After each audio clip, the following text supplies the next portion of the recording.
সাধারণ মানুষের একটা চাহিদা তৈরি হয়েছে যে শিক্ষার্থীরা, তরুণরা তারা রাজনীতিতে এগিয়ে আসুক। আবেগ, বাস্তবতা, চাহিদা সব কিছু সম্মেলনে যদি ছাত্ররা সিদ্ধান্তগুলো নিতে পারে তাহলে সেটাই দেশের জন্য, জাতির জন্য কল্যাণ হবে। প্রত্যেকটি দেশের কিছু সামাজিক এবং পলিটিক্যাল কালচার গড়ে ওঠে। তো পৃথিবীর অপর দেশগুলোতে পলিটিক্যাল কালচারটা এরকম না যেটা আমাদের বাংলাদেশে হয়। এবং বাংলাদেশে আপনি যদি হিস্ট্রিক্যালি অ্যানালিসিস করেন, এখানে প্রত্যেকটা মানে গুরুত্বপূর্ণ ইভেন্টে আসলে ছাত্রদেরই ভূমিকা ছিল।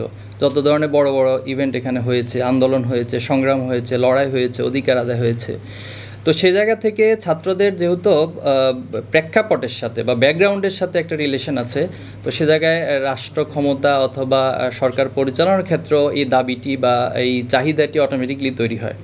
তো সে জায়গা থেকে আমার মনে হয়েছে যে বৈষম্য বিরোধী যে প্ল্যাটফর্ম তৈরি হয়েছিল, তারপরে সেখানে সরকারের কয়েকজন উপদেষ্টা আছে, ছাত্রদের প্রতিনিধি, এবং সাধারণ মানুষের একটা চাহিদা তৈরি হয়েছে যে শিক্ষার্থীরা, তরুণরা তারা রাজনীতিতে এগিয়ে আসুক। যেহেতু দীর্ঘদিন হচ্ছে বিরাজনীতিকরণ অথবা হচ্ছে একমুখী রাজনীতিকরণ অথবা ফ্যাসিবাদী রাজনীতি ছিল, সে কারণে আসলে যারা সত্যিকার অর্থে সচেতন অথবা যারা সত্যিকার অর্থে মেধাবী তারা আসলে রাজনীতিতে আসার জন্য সেভাবে উৎসাহিত হয়নি।